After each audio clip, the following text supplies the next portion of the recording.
External नरीज की हम बात करते हैं, इसको क्या कहा जाता है? नॉस्ट्रिल।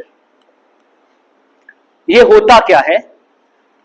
नॉस्ट्रिल जो है ये दो ओपनिंग होती हैं, दो ओपनिंग्स होती हैं, छोटे छोटे स्लिट्स ओपनिंग, जैसे हमारे नोज के फ्रंट में जो दो ओपनिंग होती हैं उसको एक्सटर्नल नरीज कहा जाता है। ये दो ओपनिंग्स होती हैं जो नोज के फ्रंट में at the lower end of nose present होती हैं। दो ओपनिंग होती है कहां पर?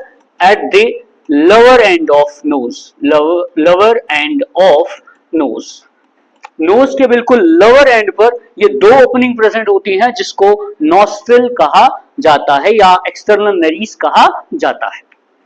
अब second point, nasal chamber. Nasal chamber, अगर हम नेजल चैम्बर की बात करेंगे तो नेजल चैम्बर क्या होता है उसको जरा समझते हैं। हमें यह पता है नेजल चैम्बर, या इसको हम नेजल कैविटी भी कहते हैं, नेजल कैविटी भी कहते हैं। माउथ के अंदर जो पूरा स्पेस होता है उसको क्या कहा जाता है? उसको कहा जाता है बक्कल कैविटी। क्या कहा जाता है?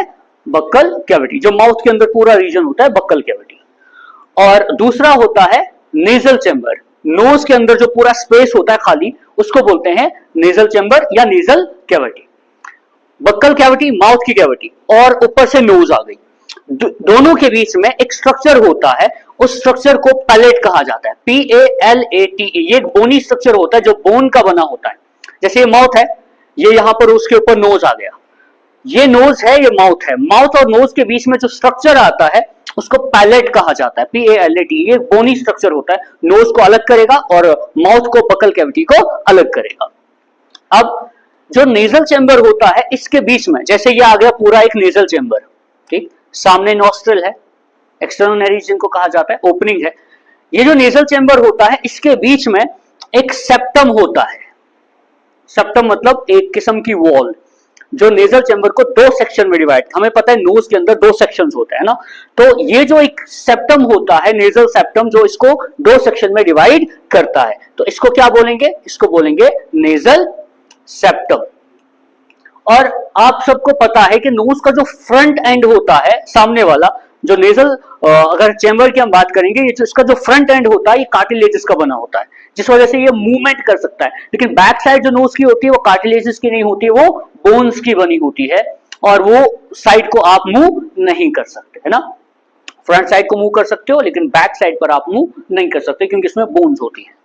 अब नेजल चैम्बर खुद जो ये पूरा नेजल चैम्बर है, इस नेजल चैम्बर के तीन पार्ट हैं, वेस्टिबुलर रीजन, रेस्पिरेटरी एपिथेलियम या रेस्पिरेटरी रीजन कहा जाता है, और ऑल्फैक्टरी रीजन। तीन रीजन होते हैं।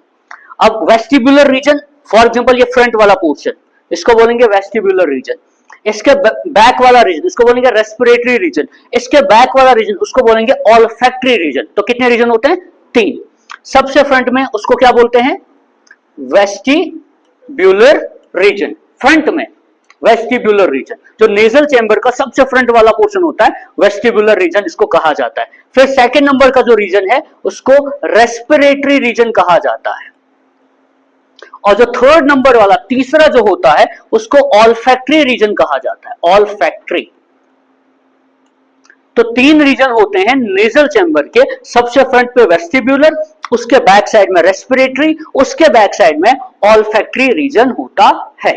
अब ये तीनों रीजन्स अगर आप देखोगे, वेस्टिबुलर रीजन फ्रंट में है, और हमें ये पता है कि जो नोज के अंदर हेयर्स होते हैं ना, वो किस रीजन में होते हैं? वेस्टिबुलर, इस रीजन में, फ्रंट रीजन में, ताकि कोई भी सॉलिड पार्टिकल, कोई भी पार्टिकल हो, वो एंटर ना कर सके, वो रुक जाएगा। जब हम इनहेल करेंगे तो वो हेयर्स के साथ और सीलिया के साथ स्टक हो जाएगा, रुक जाएगा। रेस्पिरेटरी रीजन सेकंड रीजन होता है, इसकी भी कुछ इंपॉर्टेंस, इसमें सिरस सेल्स और ग्लैंड सेल्स होते हैं, सिरस सेल्स और म्यूकस सेल्स होते हैं, उनके बारे में हम पढ़ेंगे। ऑल्फैक्टरी रीजन तीसरा रीजन होता है, इनके कलर डिफरेंट डिफरेंट होते हैं। इसका कलर रेस्पिरेटरी रीजन का थोड़ा रेडिश होता है और ऑल्फैक्टरी का येलोइश ब्राउन कलर इसका होता है। तो तीनों रीजन को हम थोड़ा थोड़ा डिटेल पढ़ेंगे तीनों की। अगर आप इसका फर्स्ट रीजन देखो,